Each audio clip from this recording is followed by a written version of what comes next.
I was on my knees and I said to God, I don't have the strength to leave this man. Please intervene. The truck hit me here, so my arm was stuck inside of the truck like this. It didn't stop. God has clearly pulled me out because there's no way on earth that I was able to get myself out of a moving truck. There was muscle, tissue, tendons, everything on the ground. And I lift my arm up like this, the skin hanging off, and I just see people through the bones filming me already.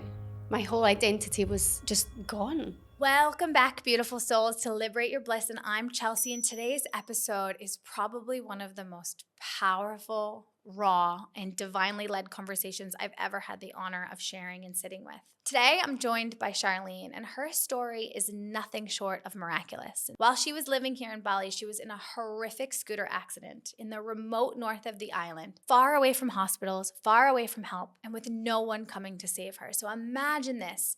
You're bleeding out on the side of the road, trapped with someone who's supposed to love you, but who's hurting you. Hours are passing and you're in agony. And you finally make it to the hospital and the doctors look you in the eyes and say, you're going to die. They tell you you'll lose your arm and still you beat every single odd stacked against you. But here's the part that shook me the most. That wasn't even the hardest part for her. Charlene shares with raw truth, and I have goosebumps right now, that leaving a narcissistic, abusive relationship, the emotional and spiritual pain of that choice was even more excruciating than facing death. So this isn't just a story about survival. This is about a divine calling, a moment where everything breaks so something holy can rise. Through that suffering, Charlene found God, she found Jesus in a way she had never known before, and now through her movement, it's her story. She's helping others to find their way home to faith, to truth, and to divine purpose. An unfiltered account of a near-death experience that awakened her soul, the kind of truth about trauma, abuse, and spiritual awakening that no one dares to talk about, and a deep reminder that God doesn't just save us. God calls us, especially in the darkest hours. I had chills from start to finish. And this story will change how you see pain, faith, and your own purpose. So let's get started. Well, I'm psyched to have you on. We've been trying to get this done for a while. Yeah. So thank you so much for giving me your time. I'd love to know what got you to Bali in the beginning. You know, it's interesting. I don't know. Yeah, I started my, let's say, deconditioning shadow work journey when I turned 29, 30. And I had this moment where I was in a 7-year relationship. I looked at my life and I wasn't happy. I was deeply insecure. So I went and I was called to do ayahuasca. And during the ceremony, I wasn't aware, but I wrote in my journal, I see myself in Bali riding through the jungle, which I completely forgot about. This was in the August, and then come the December, I had left my partner. I booked a one-way ticket to Bali. It was just a calling. Yeah, I got on a flight in January 2024, packed all of my everything. I sold everything. I had no plan to return to the UK. My work was allowing me to move to Bali. And so, yeah, I packed all of my dreams in a suitcase, got on a flight, and arrived in Bali, like a year and a half ago. And it felt like, oh wow, I'm really chasing my dreams. I'm in Bali. And what were your dreams at that moment? To feel free of the matrix lifestyle, the conditioning, the control over my life, to break free of my own patterns and beliefs. And, I went through my life feeling like I was living someone else's life.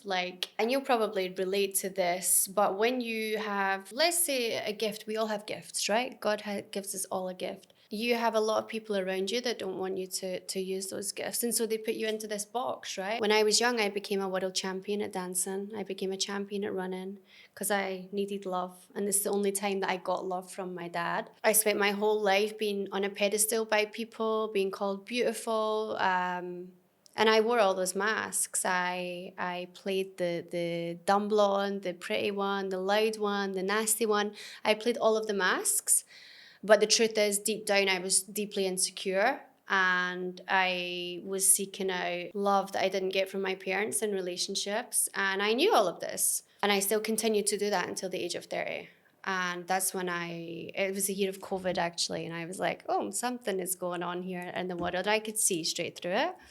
And so when I got to Bali, my dreams were to feel free, to live life on my own terms. After ayahuasca was the first time in my life that I looked in the mirror and I seen my own beauty. I thought I was ugly my whole life. I wouldn't go on camera, I wouldn't go on video. But I wore the mask and I could work a room and pretend that when someone called me beautiful, I was beautiful. But I didn't feel it. And when you're pedestalized like that as a champion, as a blonde, thin woman, I was bullied a lot also. I was put down, controlled by family, friends, teachers, school system, because I was too much. And it led me to depression, health anxiety, like I say, bad relationships, accepting things I shouldn't have. Come from a traumatic generational lineage. You know, they always say there's the black sheep in the family, right? All the trauma comes to one person. And that was me. That was me. I was different from my brothers and sisters. And when I got to Bali, I felt like I had broken free of the chains. A new lifestyle, you know, let's do this. And I had done so much work on myself as a woman to finally be the feminine, strong woman that I wanted to be. But I had many accidents, incidents in life. I was operating from a place of fear. I had fear in everything, fear of flying, fear of the sea, fear of people. Then after ayahuasca, it broke me open and I realized all of the fears, the judgments, the opinions, I inherited them. They weren't mine to keep. And we do that, right? We take it in and we hold it and we're so selfish and it's like, let's keep this. And I knew it wasn't my identity. But so yeah, I got to Bali and I was feeling free and really happy and content when I first arrived. Yeah. How long did that last? Around 6 weeks, I moved into a villa through a new friend. Interestingly, she was a Kundalini teacher. And I move into this villa and I walk in and I see this man standing. And I think this is part of the story I didn't tell. And it was my first toxic relationship. And I said to God before I went to Bali, when I was on my shadow work journey, my main goal in this lifetime is to clear my bloodline of trauma. If I have a child or if I have a partner, I want to clear the trauma. I don't want to bring what I've had to another generation. Amen. Yeah. And even if I don't have children, the cycle ends with me. And this is where you have to be careful with your words because the universe delivered, right? And within 3 weeks of meeting this man, my hair was falling out. I stopped going to the gym. I've never been in a narcissistic relationship. My dad's a narcissist, which is why it makes sense. I said to God, let me clear this.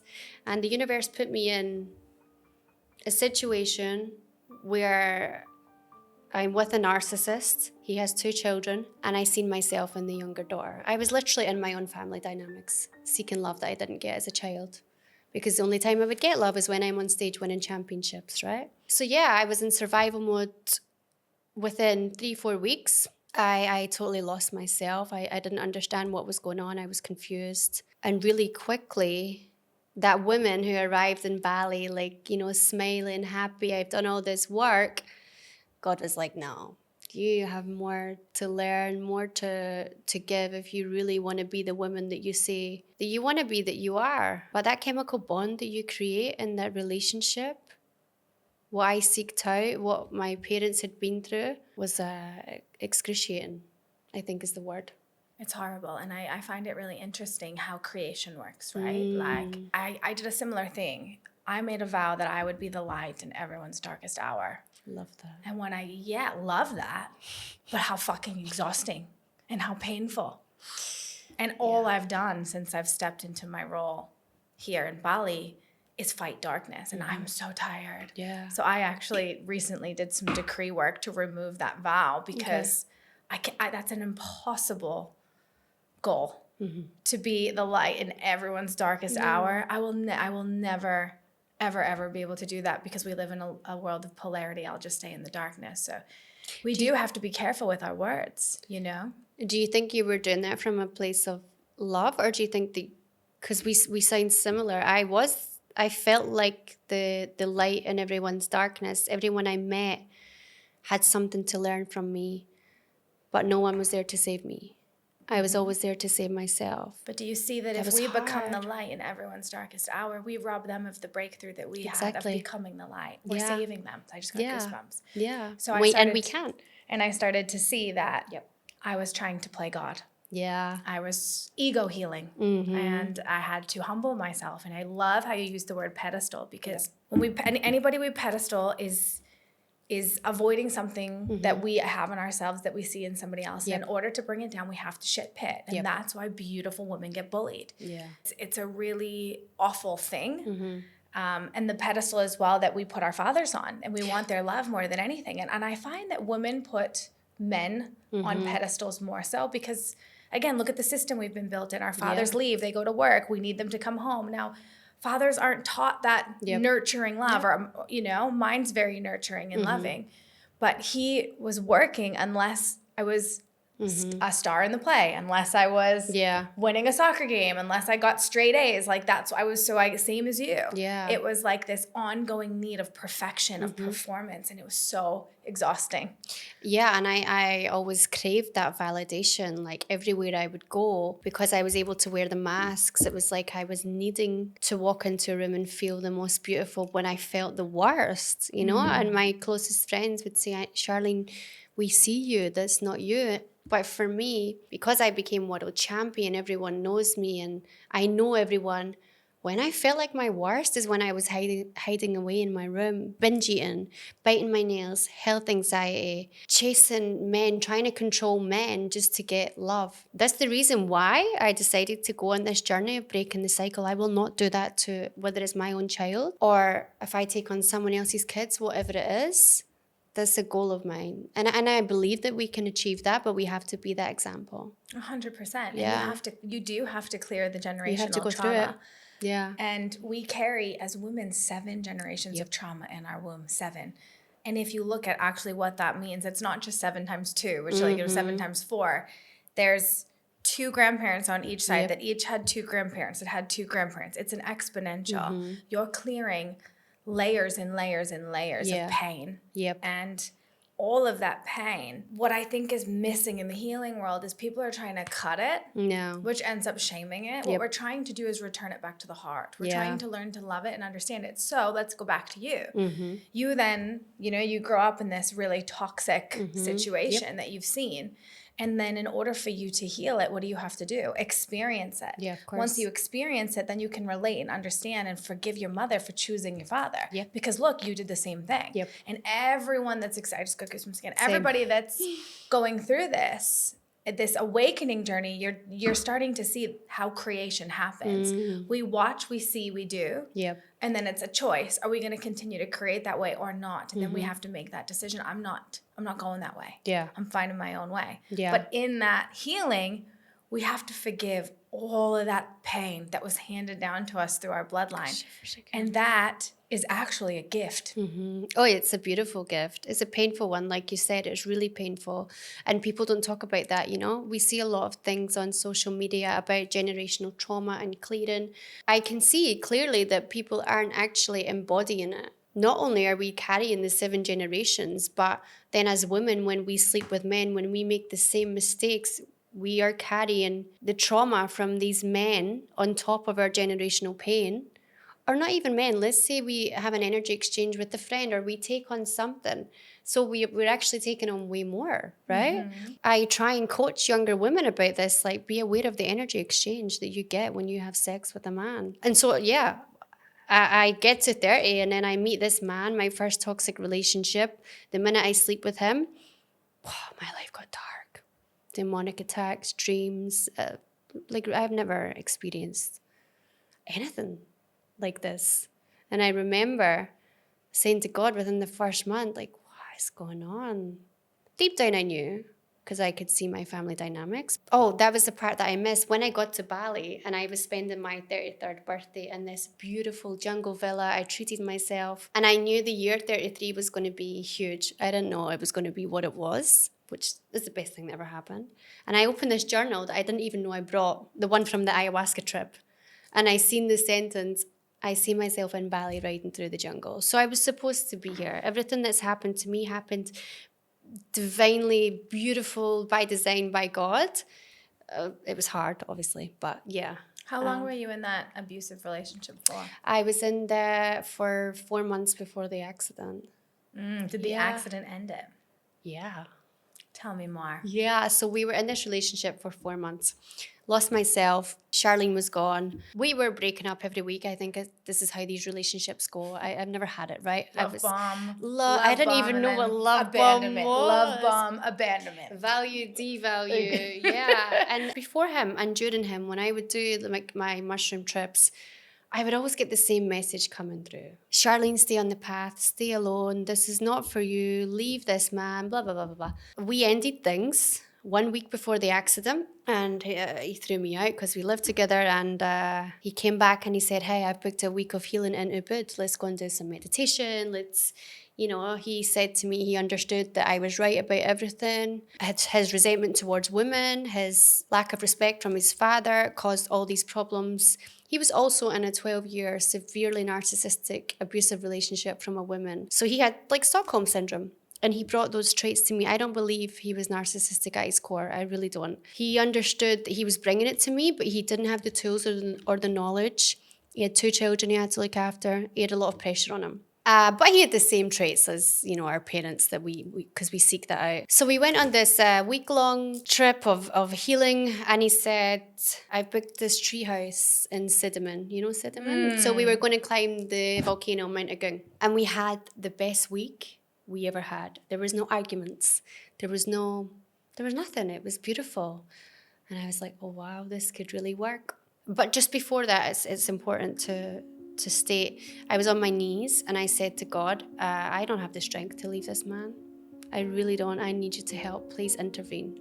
Oh God, ouch, I can feel it coming. Yeah. And you almost, what you've been saying through this whole process, right?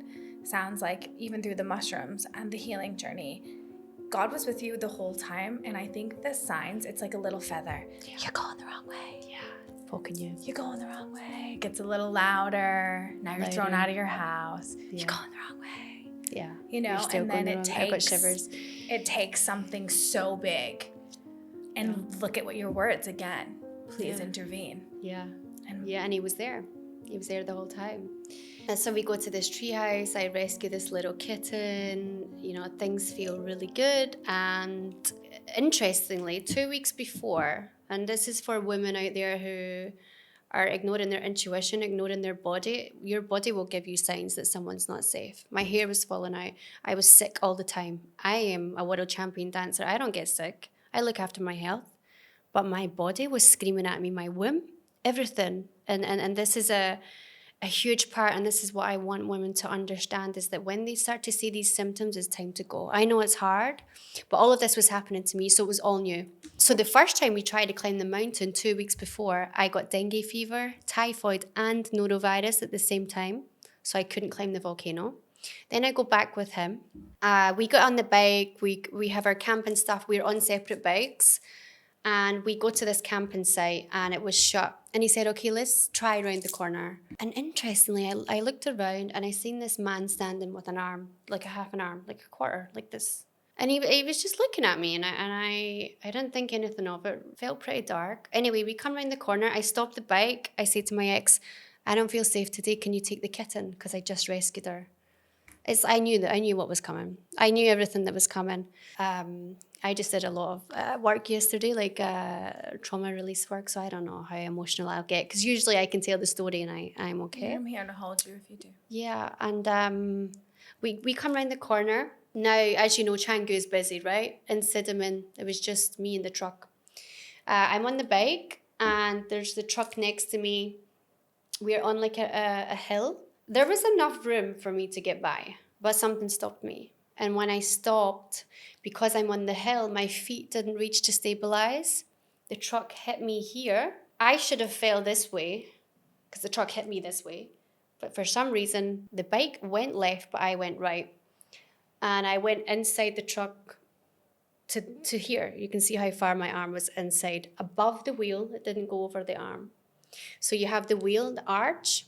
So my arm was stuck inside of the truck like this. It didn't stop. It dragged me downhill a little bit. Should have taken me all the way down, because you see the size of me. And these trucks in Cinnamon are way bigger than the ones you see in Canggu. So it's dragged me down. God has clearly pulled me out, because there's no way on earth that I was able to get myself out of a moving truck. As I've come out of the truck, from here, as you can see. The skin and the fat, it was stripped down to bone. The hand was, my fingers were off. Everything I lost out of the hand, this was open. This was up to here, was open. There was muscle, tissue, tendons, everything on the ground. And I lift my arm up like this, the skin hanging off, and I just see people through the bones filming me already. Yeah, because I must have had like 3 or 4 minutes where I didn't realize what happened. My partner is in front of me because he was leading the way, and I scream his name, and he turns around and he freezes because he can see what's like. I lift my arm up and everything's hanging off. My artery was so severed it was hanging off. Yeah, he comes to me. There's people, like I say, filming me. They don't come to me because... Filming you? Yeah, there was like 100 people. The video went viral around all of the locals, which I'm going to watch before I climb the volcano. It's the last thing for me to heal, yeah. Yeah, filming me. And so lying on the side of the road like a slaughtered animal. My ex gets to me. I'm screaming. It's like I screamed the whole village down, begging for help. And we're in a very small town, right? So it's not like back home or even Denpasar where they would get to you a lot quicker. I was on the road for an hour and a half, 90 minutes. And I remember I said to him, I was fully aware. I said, get the string from the bag because we were going camping. So he pulls the string out. I'm trying to tie my skin on. I'm trying to tie the artery to stop the bleeding. Of course, it just slid off. It was like a horror movie. And 90 minutes of screaming, thinking that I'm just going to die. And they say I should have died in 3 minutes because the artery was completely severed. The women were praying, children were praying, people were crying. Not just my arm, my knee was wide open. I had holes in my feet and my back. For the 90 minutes, it was like this fight. I've never felt more alive than I was when I was dying, when I was bleeding to death. It feels like I transcended the pain in real time. Because when people ask me, like, how did you manage with that pain? Because usually in the army, when people that I've spoke to, when these accidents happen, they black out. But for me, it was the opposite. It was like, I have to save my life here. I have to stay alive. I have to somehow manage this pain, which was, I don't even have the words, to be honest. I'm not sure I ever will. But there wasn't a second where I didn't feel it. I didn't go unconscious. Not once. Not once. Never disassociated. Not until I got to the second hospital where I lost half my blood supply. I held on until then. Yeah, I know. I'm speechless. Yeah, insane. And then we get to, so the ambulance comes, and you've seen the ambulance here, right? It's a small van. It's nothing. And they come out with a plank of wood, just a plank of wood and like a muslin cloth, and they put my arm on it and they wrap it. And I'm thinking, there's no way I am surviving this. We get in the ambulance, I get to the hospital, and I beg, do something, give me medication. Nothing. They denied me medication. They told my partner she's going to die. And also, when the doctors looked at the arm, one of them was physically sick. They said, we can't help her here. It's too severe. So they send me to the x-ray room. They're moving everything around. And it's like everyone pronounced me dead. And so to be lying there in a bed with 6 doctors around me, my partner's been taken away for money and the police. There was no urgency, you know. It's like hey, I'm here. I'm still alive, but no one was hearing me.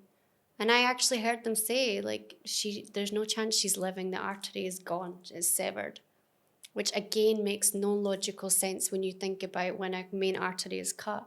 The amount of blood that I was losing, the fact that I had to pick up my bones and muscle and tissue and tendons for them to try and put it back together. And they still didn't give me medication. I was in the hospital for another hour and a half on the bed.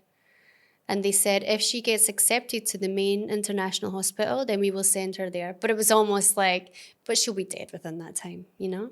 And you're just hearing all of this. Yeah, How were your spirits during all of that? How were my... Your spirits, like, meaning... Yeah, you know, it's interesting when I think back now, like, yeah, it was more trauma, I think, than... The accident, yeah? Yeah. When you have people around you who are supposed to help you, are telling you that there's no way that you can be saved. It's in that moment that I realized my whole life I've been saving myself. And that no one is coming to save you, by the way, but yourself. But I was so held at the same time. I think back now to the angels that held me, to God. You know, my ex was saying that I would say things like, and this is how deep it goes for a woman with body image. I grew up insecure, even though I looked physically good. I kept saying, let me die. No one's going to want me now. I can't serve a man. I can't make a meal. I can't brush my hair. I'm bleeding to death and I'm thinking that I can't brush my hair or I can't have a daughter and do her hair. I'm saying all these things to him. This is why it's my mission now to teach these young girls about real beauty, that it's not on the outside. And that's maybe another conversation for later, but to be bleeding out to death and think about how this is going to look shows me the conditioning that was put on me as a child growing into a woman. And even now still it happens, right? I get put down, people judge me, and it's okay, I passed that now. But yeah, to hear that I was saying that, he said it broke his heart, that I felt so unworthy. I wanted to die because, I mean, they were going to take the arm. At that point, there was no other outcome. It was death or she's going to lose her right arm. And so I had this battle of good and evil, and people asked me, what were you thinking when you were dying? The only thing that kept playing around in my head, it wasn't what I have achieved, money, business. No, I kept thinking, is my soul coming back for good or bad karma? Did I love people enough? Did I live enough? Was I a good person? When I heard the words, okay, she's been accepted to the main hospital, it's like, okay, this is round number, I don't know, I have to keep going, because every drop of blood, my whole body was covered in my blood. Felt like my last and felt like a fight in itself. We get in the second ambulance and the nurse is just holding my arm like this. My ex is completely white, you know, he's watched someone he loved be slaughtered like an animal and not helped, not cleaned, nothing, just letting me die. And it was Saturday night, traffic in Canggu, 2 hours I was in the ambulance for, no medication, in pain, crying, screaming. And then we got to the main hospital and I said to him, I surrendered, and I said, okay, I'm dying now. I seen the bright lights from the accident and emergency. I said to him, I'm dying, I love you, I surrender, tell my family I love them. And that's when I went unconscious. So it was 6 hours. 6 hours of extreme, insurmountable pain that, it's like you say, you know, like God is poking me and poking me and poking me and wake up, Charlene. Going the wrong way. Yeah. So when you go unconscious, and I'm so grateful for you sharing this. I think this is a really beautiful thing for women especially, and men. Yeah, of course. That struggle with their self-image, because it's everything. Yeah. You know, you see little kids committing suicide over their Instagrams, right? And to be on your deathbed, literally approaching the gates, to have those thoughts, I completely understand your mission and why you would want to change that. But also, let's talk about how on the other side, you started to think about karma. Yeah. Like, that tells me your soul is here for something really big. Yeah. We don't go through insurmountable pain like that and survive to not share our story and inspire as many people as we can that they're going the wrong way. Yeah, and this is the thing, you know, like, I will never ignore my intuition again, ever. And I don't care if that means I walk alone. If I don't get the things that I want in life, I don't care if I can help people in a way where God guides me and came through me, like that truck broke me wide open. That's what it felt like, this beautiful explosion. Because I mentioned to you before, I was going through a lot before with this man, my mum's generational trauma, all of these things that come to one person in the family who's brave enough to take it. And I believe I came and I chose this family for a reason, and I chose these lessons. I wouldn't have it any other way. I wouldn't change anything. The truck, I wake up every day and I look.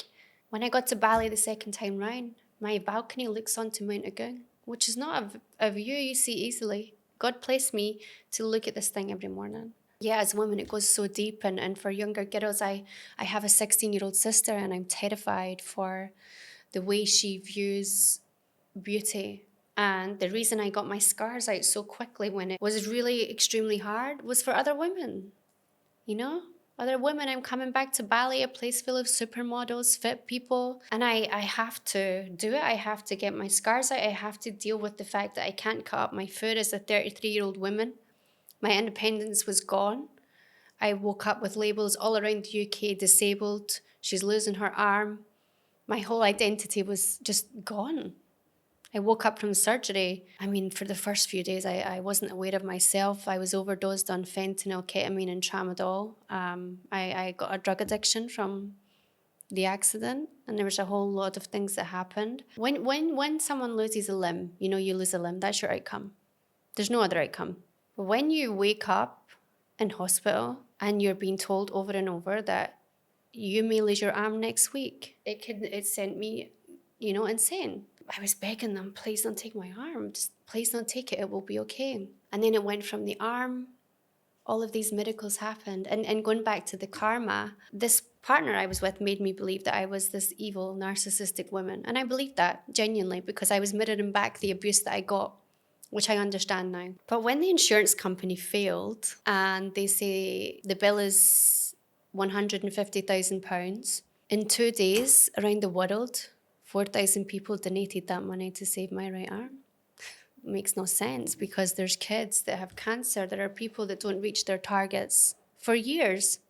So why me?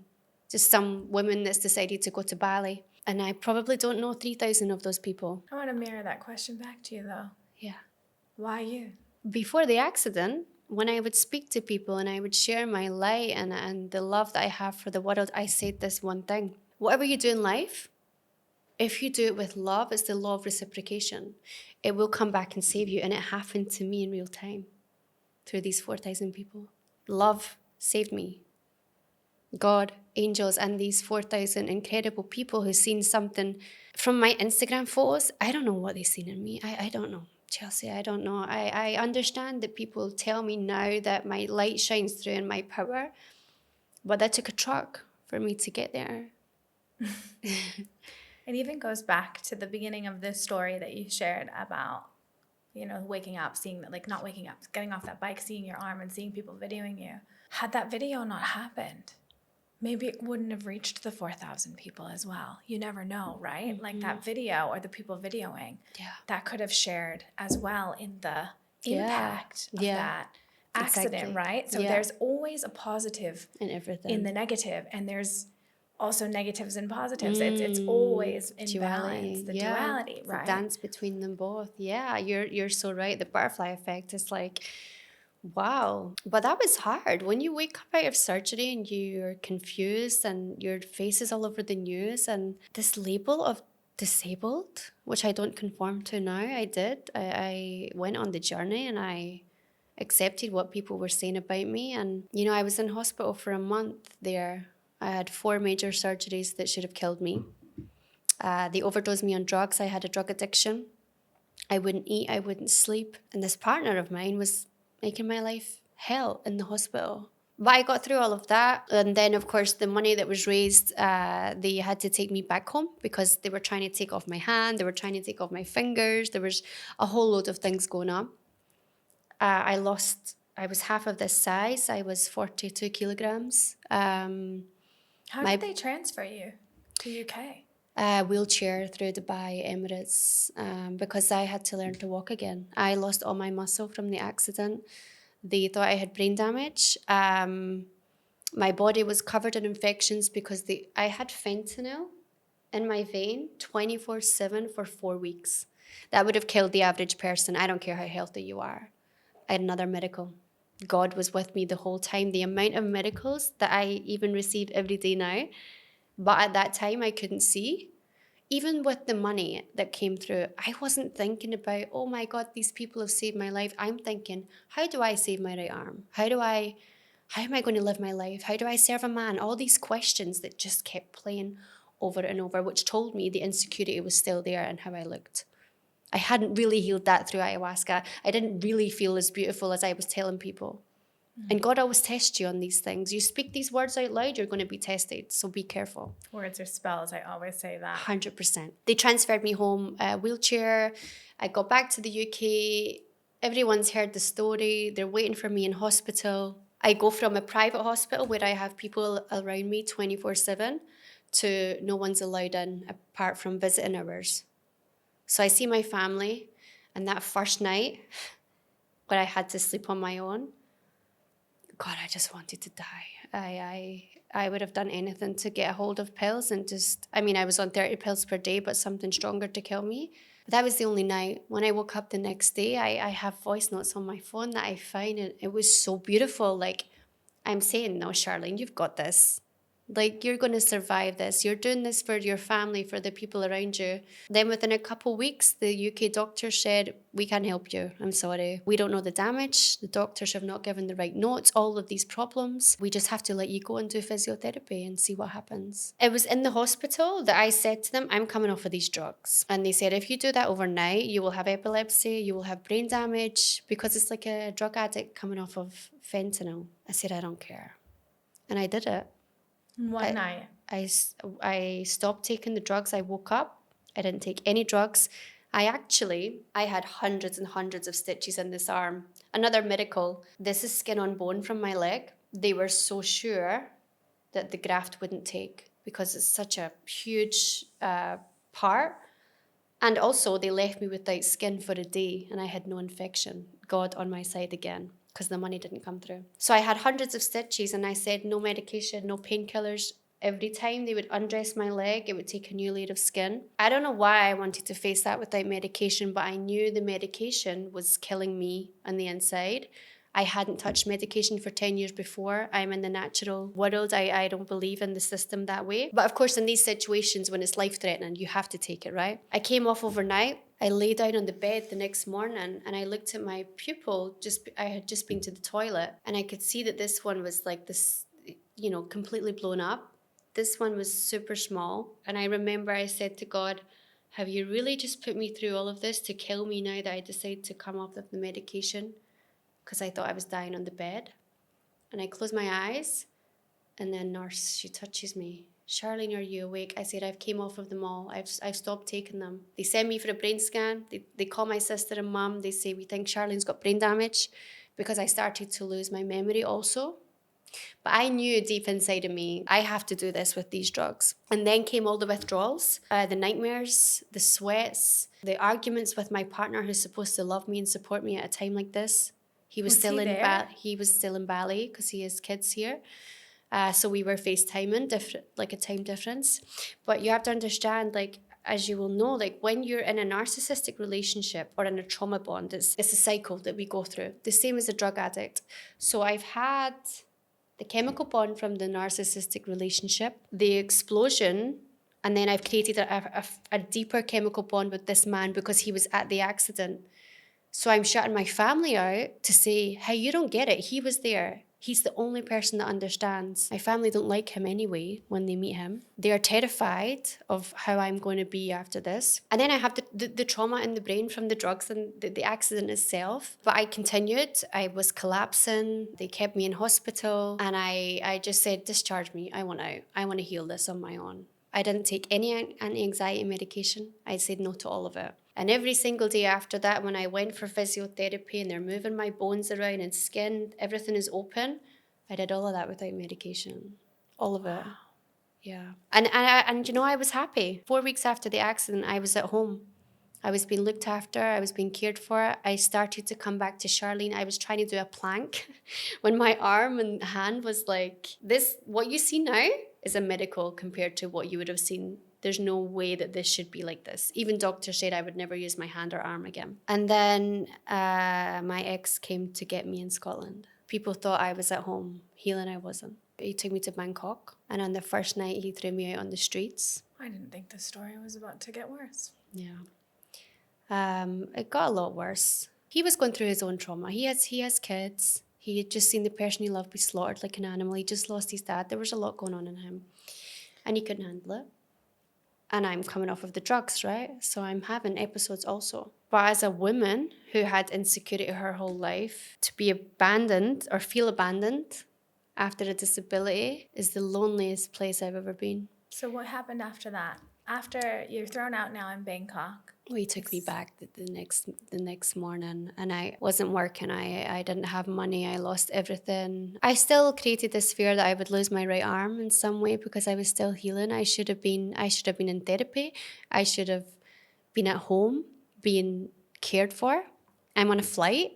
I shouldn't be on a flight to Bangkok. But it's because I was trapped in this, like I say, this cycle. I don't know how to describe. I'm sure people who understand these chemical bonds, these addictions, these cycles. It was so strong. And I was so confused. I had no one to turn to. I shut out my family again. I shut out my friends. And then we go to an island called Koh Kood in Thailand. And I tried to take my own life. I called my friend and I said to her, I'm so sorry. And she said, why? And I said, because for 12 years, I've been disrespecting you by telling you to just leave the narcissist. I get it now. I understand.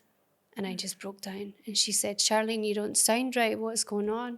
And I remember I looked at my arm. He made me feel like my life was over. I wouldn't find a man. I wouldn't be loved. And I said to her, I found some pills. I don't want to be here. And that makes no sense because I had just survived all of these things that I know most people wouldn't survive. And so when people ask me what was the hardest part of the accident, it's the abandonment.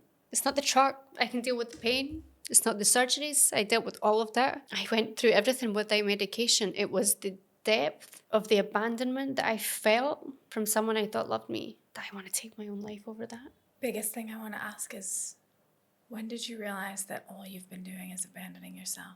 Yeah.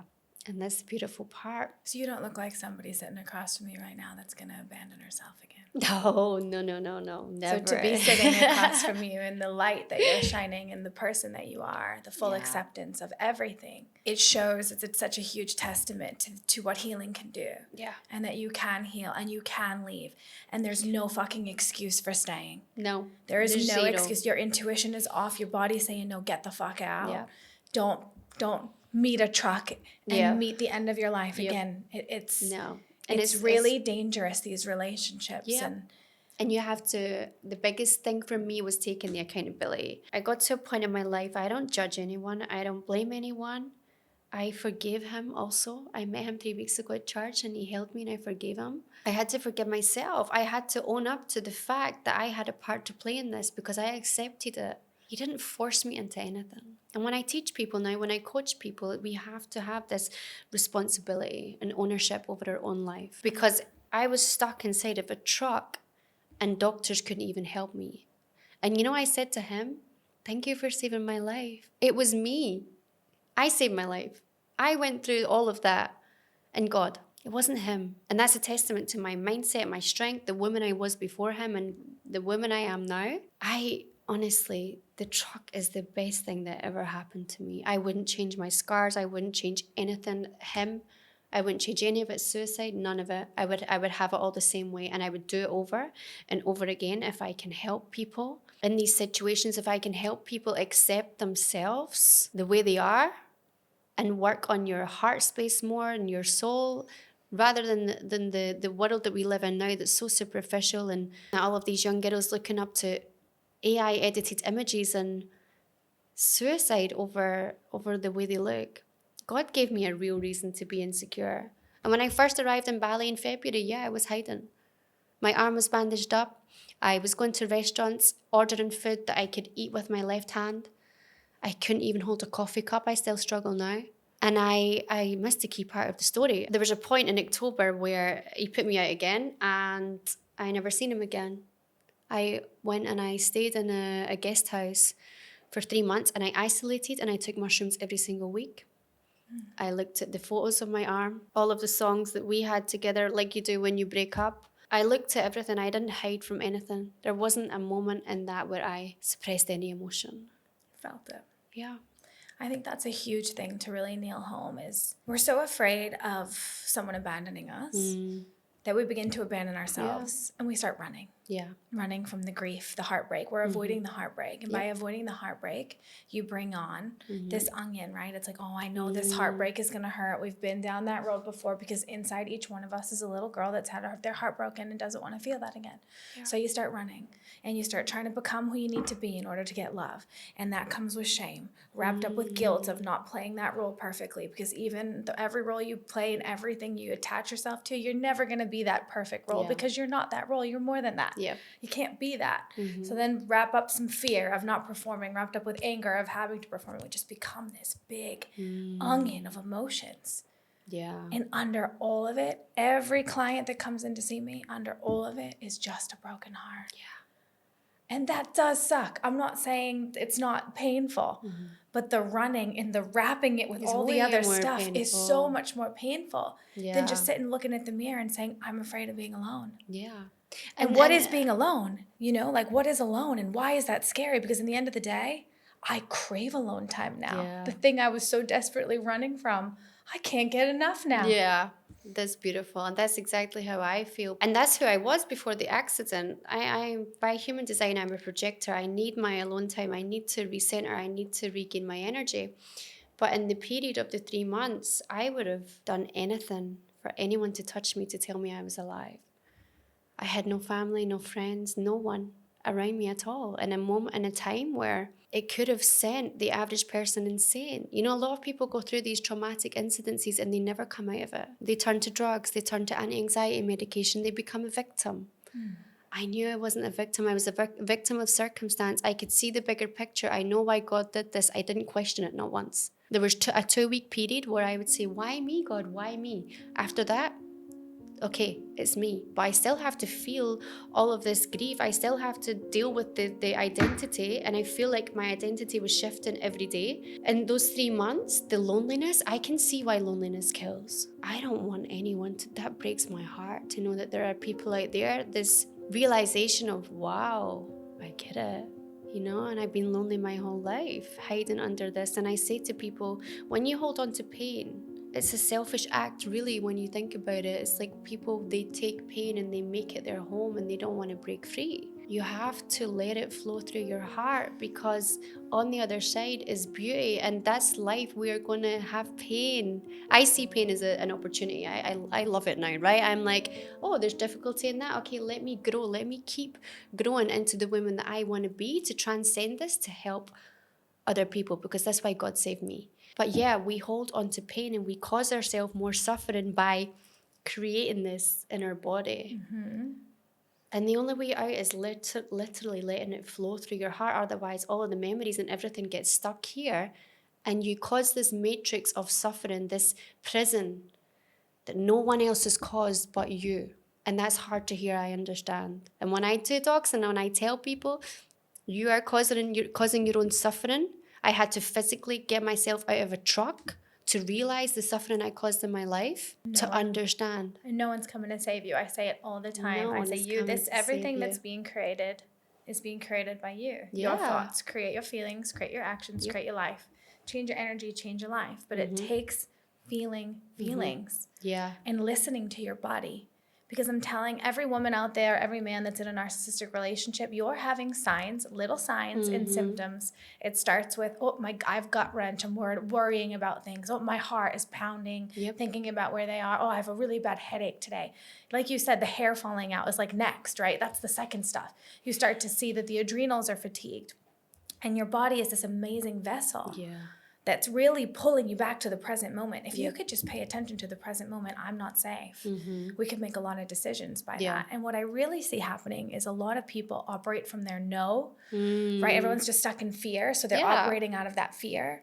But once you do the healing and through the heartbreak, you see those 4,000 people that wanted to help you. You see the people in Bali that are blown away and inspired like me from your journey that would kill to just have an hour and a half to chat with you. So thank you. But it's, if you could get out of the I'm a victim of this, on the other side, if you open yourself up to be vulnerable, there are people dying to hold you and love you for your story. There's connection through the grief. Now, grief can be isolating or it can bring connection.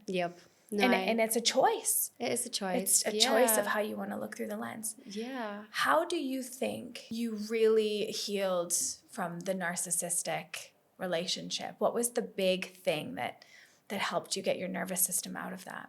When I woke up from the first surgery, I didn't know this until after. I called my friend. I was high, obviously, on drugs. And I said something to her. I said, you know that God did this to remove me because I asked him to help me a week ago to remove me from this man. And she was obviously thinking, what the hell is Charlene talking about? But she knew. And I knew in the search, I knew the whole time that I had to heal this. I knew I was in my family dynamics. I knew I seeked a man out like my dad. And I knew that I was on my mission. I knew that I was breaking the cycles. The psychedelics helped me a lot. Like a lot. That to me, that's my medicine. But I have to be honest, there was when I got to the end of the 3-month period of isolating and making sure there wasn't one feeling that I suppressed. And so for me, there were two paths, like you just said. Victimhood, which most people in my situation go into, or I could see another path of more suffering. I could see this light at the end of the tunnel and I could see my smile again. And that's the image I kept in my head. I chose to suffer. There wasn't anything that I missed out in those 3 months in that relationship. I didn't run from anything, right down to the songs that we listened to. And then one day I got home and it was Christmas morning and I woke up and I feel like I took this quantum leap, this different timeline where God was like, okay, well done. You have suffered enough. And I observe myself every day. How I show up, how I act, how I speak to people. And I even done some plant medicine recently to try and tell me that I have not healed the way I have healed, because it's superhuman. I'm not kidding. The way I'm doing things, my physiotherapist, the way my skin is healing, people are reaching out like, I don't understand all of the miracles that I'm receiving. And I did some plant medicine and I said, am I lying to myself? Am I layered again? Do I have all of these emotions stored in my body? Please tell me something, God, to contradict everything that I'm telling people, because I don't want to lie. I don't want to sit on podcasts and say, I've healed through this traumatic thing when I haven't. But I was doubting myself. And in that trip, it was unconditional love for myself. I walk into a room with nothing but confidence, not arrogance.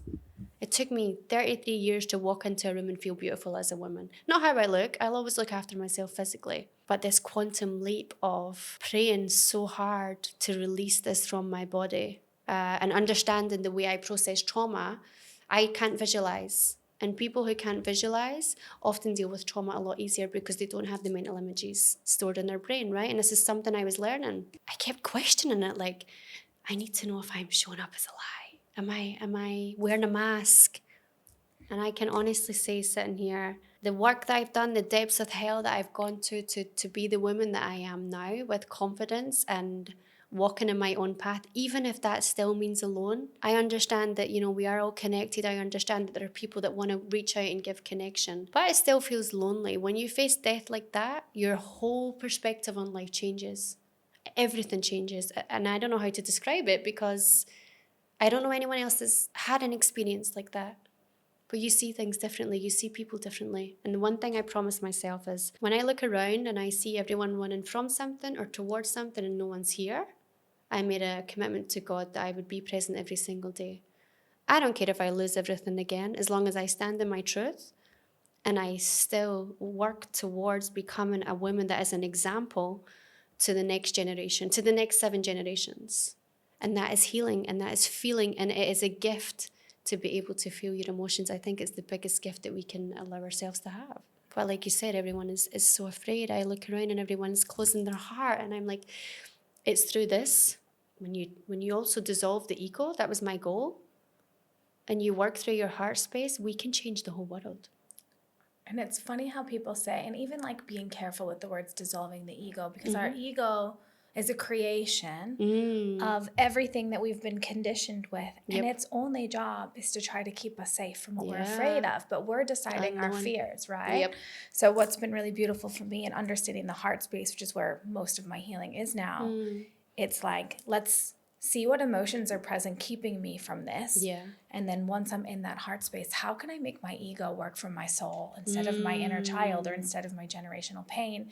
But it takes that shadow work. It takes that understanding of, today I'm not, like, again, like you said, your presence is your greatest gift to the world, being here now. Yeah. And so many of us are anxious. We're so afraid of something happening again, and trying to predict the future, being in control, or stuck in the past, that nobody's here now. Yeah.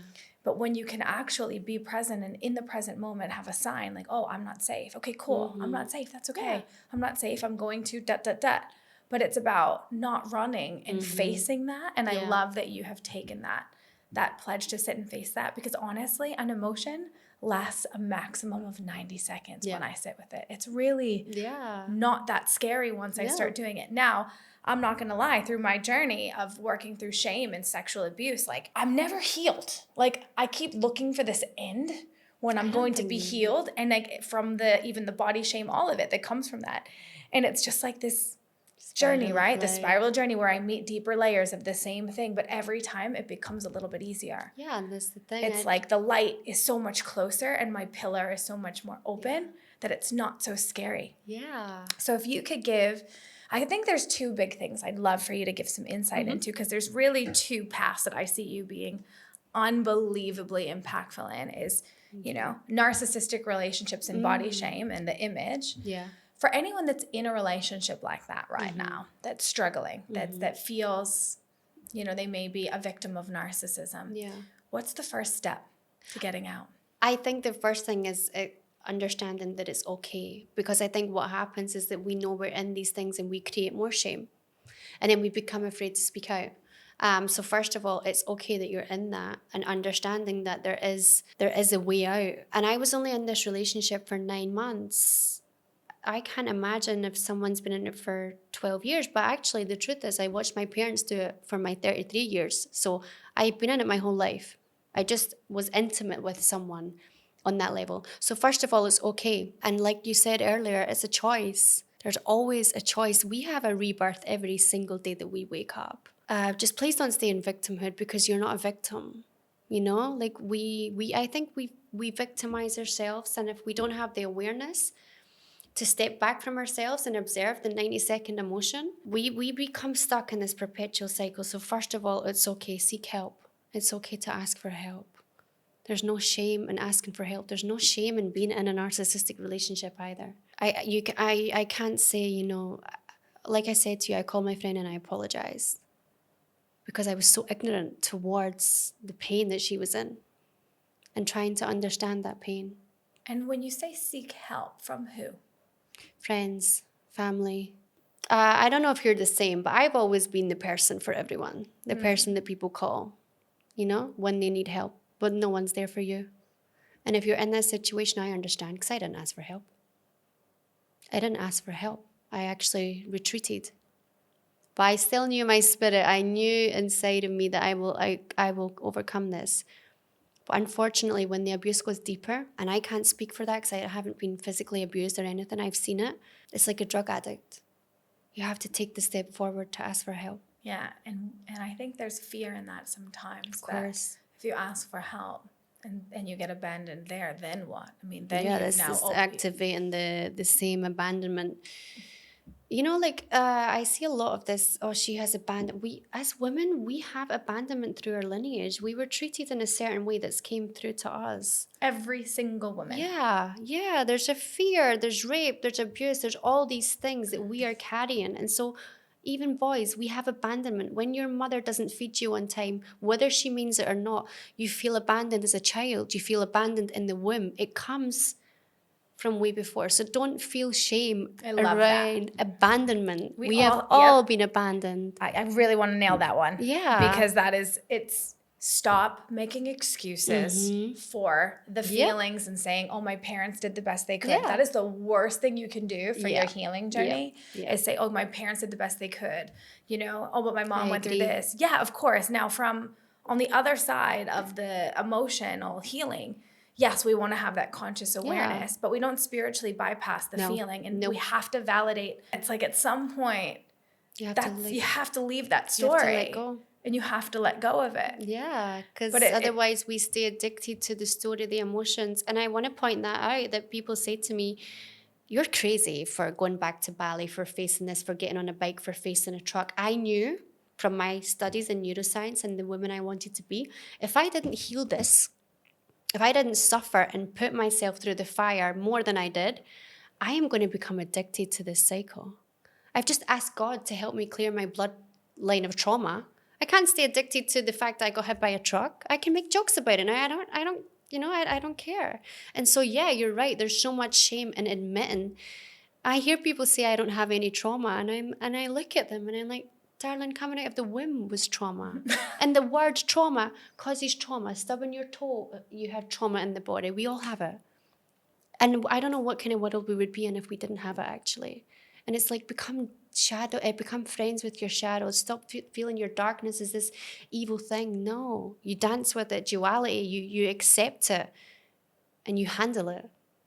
If you keep running from it, you're going to keep running into it. That's the problem. And you get to the end of your life, and let me tell you, as someone who faced death like that and thought I was on my way out, you don't want to get to the end of your life and realize that you've missed out on all of these years of healing and giving yourself the gift of feeling. We are all God, we're all connected, but we are bodies, we are human first. We have to let it flow through. Anyone that has been through a traumatic accident and has maybe lost a limb. My best friend lost a leg in a traumatic boating accident when she was 6. She still fucking snowboards. Yeah, she's epic. You know, you wouldn't even, if you looked at her, I didn't even know. I remember when we were out one night and I said, why are you only wearing one nylon? And she was like, I have a prosthetic leg. Wow. Like that's how, epic that is. But there's a lot of people that I think would really struggle with that loss, of course. So what advice would you give to them, to somebody that's facing physical deformity or that word disabled? Yeah, I think that's important. I went along with the story of being disabled. I was in magazines, I was on the news, and I remember I looked at myself in the mirror and I had this moment with God where it was like, I'm not disabled, actually I'm enabled, and I'm not going to conform to this label that people have put on me, because I have spent my whole life with people labeling me. Mm-hmm. I'm not going to do it. I'm going to do the impossible. I'm going to show people what is possible when you go through the pain and you believe in yourself. There are no limits. I am doing pull-ups at the gym. I am going through excruciating pain every single day at physio, where my bones are being moved, my tendons, and I still come out smiling. And so if you've lost a limb, or if you're maybe going to lose a limb, like I had to suffer with that for 3 weeks, not knowing if I was going to keep my right arm or not, which I think is worse. Because you wake up and you lose a limb. Like I said to you, there's no other outcome. But when you have that uncertainty, that's what's killing my soul, my mindset in hospital. Oh God, like I haven't now. The uncertainty. I see life like a video game now. I'm like, oh wow, I have a new skin. I have a new challenge. I have these beautiful scars that I really don't want to fade because I love them. You are enabled. You're not disabled. You're not deformed. These bodies that we have, we are just renting out right now while we're playing this game on Earth School and learning all of these lessons. But the key point is to also look after yourself. It's not going into victimhood, because that in itself, when you go into victimhood, you start to not look after yourself mentally. Your diet is important for healing. The way you want to look if you lose a limb is important if you start to become unhealthy. It all plays into the whole perception of what you want. When I meet people now, and I have some friends that have lost limbs, or I see someone with scars, I'm like, oh wow, what happened? It's amazing. Like we all have hidden scars. And this is what I want people to do, is to show the scars that are hidden in your heart, because we all have them. Yeah, I have all these ones on my arm, but there are stories. Like, I don't want a life without scars. I don't. I want a life that challenges me. And through these traumatic accidents, you feel so alone and so unworthy.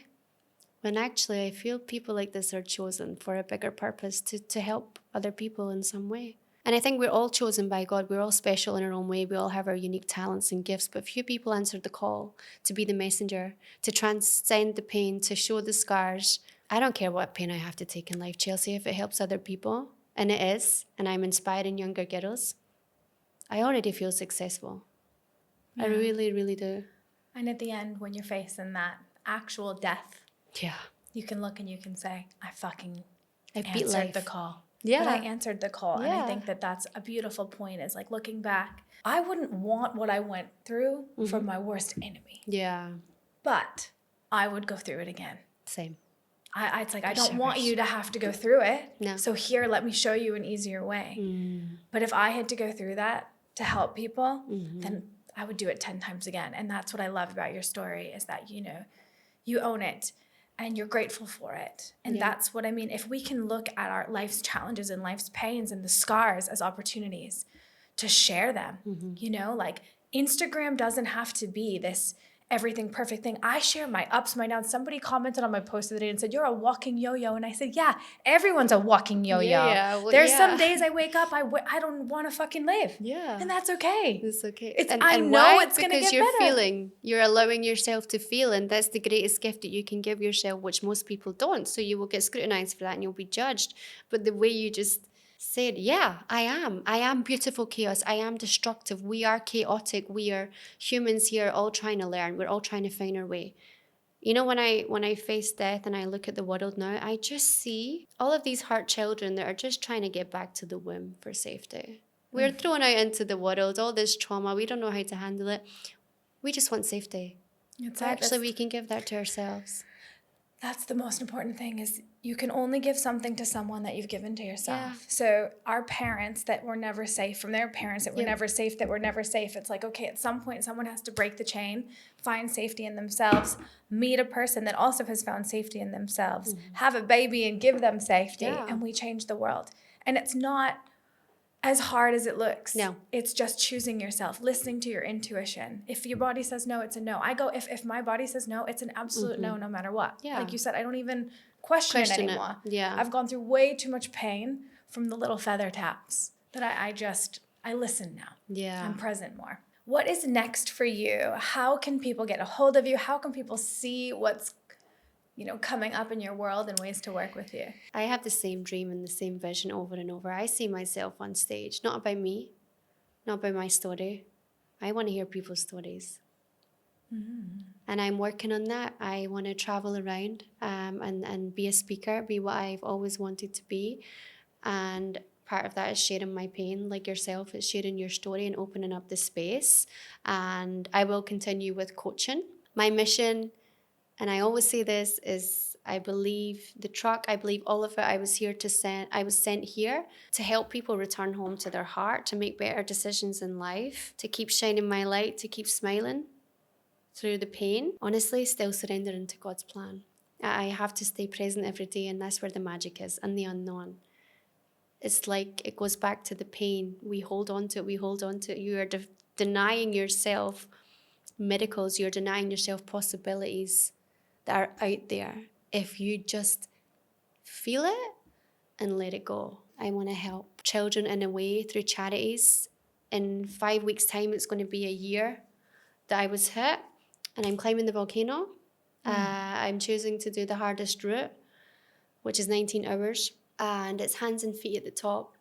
Right now, I have 1.5 hands to try and do that. And I'm doing it for the 4,000 people that donated and myself. And I'm retracing the steps of the accident. I'm trying to find the video that I can watch, because it's the last part of healing for me. And I'm not choosing to go back through this to be a victim. It's like running a marathon and knowing that you can get to the end, but you just didn't. For me, that's how I heal. And then that chapter is closed after a year. And I can use the lessons, the miracles, the blessings to bless other people in whatever form God wants that to be. And I gotta say, if you can get hit by a truck, almost lose an arm, almost claim your life, get shifted from hospital to hospital without care, if you can get through that in 1 year, then people listening to this, if you've been in a narcissistic relationship, even if it's 20 years, 30 years, 40 years, 50 years, if in 1 year she was able to do that, you can too. Yeah. What would be your final words for little girls out there that are struggling with loving themselves, looking up to the Kardashians and the AI?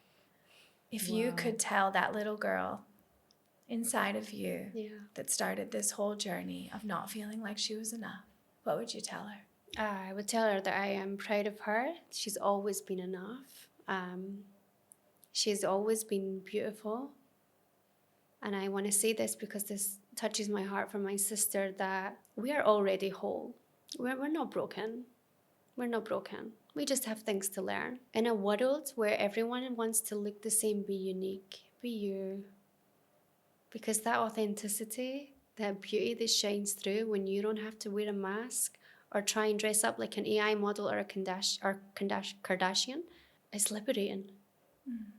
It really is. You don't have to maintain an image anymore. There's no energy into trying to be perfect, because perfect doesn't exist. Actually, beauty is in the imperfections. And we're all so beautiful and mystical, and yeah, you're already whole. You're already beautiful.